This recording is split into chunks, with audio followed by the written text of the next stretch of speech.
Bro சும்மா அப்படின்னெல்லாம் பிடிக்க முடியாது. ஒடுக்கப்பட்ட மக்களை உரிமையை ஒடுக்குவதற்காகவும் அவர்களை நசுக்குவதற்காகவும் பாடுபட்டவர் டாக்டர் அம்பேத்கர்.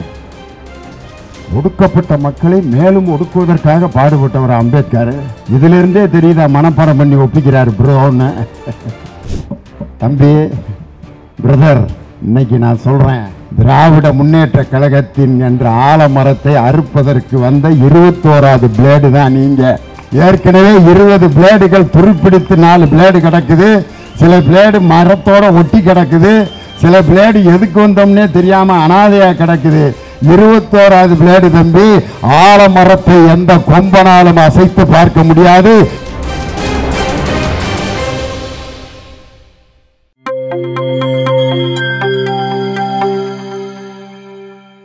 ஒருத்தர் பார்த்தீங்கன்னா கட்சி தொடங்குறேன்ட்டு அப்படியே மேடையில் ஓடி வந்தார்.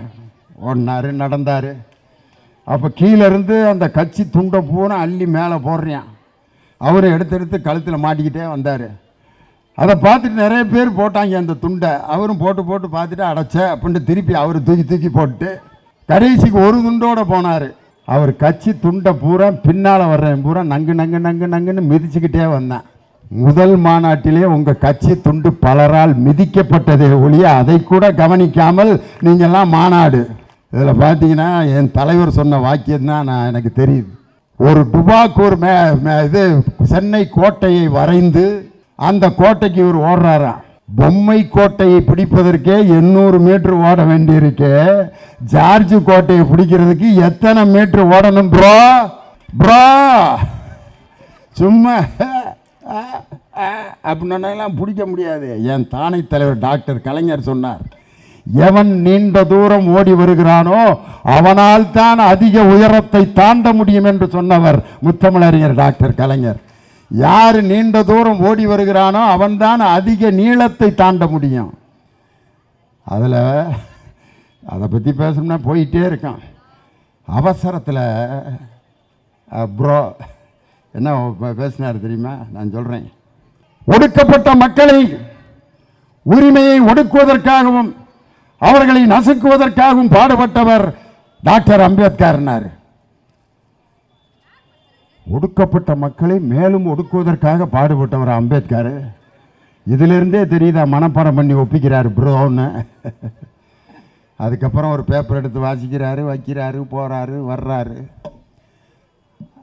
தம்பி பிரதர், இன்னைக்கு நான் சொல்கிறேன், திராவிட முன்னேற்ற கழகத்தின் என்ற ஆலமரத்தை அறுப்பதற்கு வந்த 21வது பிளேடு தான் நீங்கள். ஏற்கனவே 20 பிளேடுகள் துருப்பிடித்து 4 பிளேடு கிடக்குது. சில பிளேடு மரத்தோட ஒட்டி கிடக்குது. சில பிளேடு எதுக்கு வந்தோம்னே தெரியாமல் அனாதையாக கிடக்குது. 21வது பிளேடு தம்பி, ஆலமரத்தை எந்த கொம்பனாலும் அசைத்து பார்க்க முடியாது. எங்கள் திராவிட மாடல் முதலமைச்சருடைய திட்டங்கள் ஒவ்வொன்றும் மகளிர் உரிமை தொகை வாங்கி கொண்டிருக்கக்கூடிய 1,15,00,000 பெண்கள் என் தானை தலைவன் டாக்டர் கலைஞர் பெற்றெடுத்த முத்துவேல் கருணாநிதி ஸ்டாலினின் பக்கம் என்றும் இருந்து கொண்டே இருப்பார்கள். 5 தொகுதியில் டெபாசிட் போன பிறகு எடப்பாடி பழனிசாமி என்ற அந்த புள்ள பூச்சிக்கு கொடுக்கு முளைஞ்சு இன்னும் பேசுது அப்படின்னு சொன்னால், நான் இப்போ சவாலாக விடுறேன். எடப்பாடியில் இல்லை, திண்டுக்கல் இல்லை, திண்டுக்கல் கூட எங்கள் ஊருக்கு வாங்க பேசலாம். அல்லது ஆர்கே நகரில் எங்கள் ஆர்டி சேகர் தலைமையில் ஒரு மேடையை போட்டு கொடுங்க. எடப்பாடி பழனிசாமி நானும் ஆளுக்கு அரை மணி நேரம் பேசுகிறோம். முன்னாள் முதலமைச்சர் எடப்பாடி பழனிசாமி அவர்களே, பொய் பேசும் பழனிசாமி அவர்களே, 10 தோல்வி பழனிசாமி அவர்களே, புழுகு மூட்டை பழனிசாமி அவர்களே, 5 தொகுதியில் டெபாசிட் போன பிறகும் எப்படி நீங்கள் பேசுவதற்கு உங்களுக்கு துணிச்சல் வந்தது என்று கேட்டு, இது போன்ற புற்றீசல்களாலும் இது போன்ற ஆணவ பேச்சுகளாலும் திராவிட முன்னேற்ற கழகத்தை எந்த சக்தியாலும் அழிக்க முடியாது. வருகின்ற 2026இல் 234 தொகுதியில் 200க்கு மேற்பட்ட தொகுதிகளில் திராவிட முன்னேற்ற கழகம் வெற்றி பெற்று ஆட்சி அமைக்கும் என்று சொல்லி எங்கள் உயிரினும் மேலான அருமை ரசிக பெருமக்களுக்கும் கழகத்தின் உடன்பிறப்புகளுக்கும் வாழ்த்துக்களை சொல்லி உங்களிடமிருந்து விடைபெறுகிறேன். நன்றி, வணக்கம்.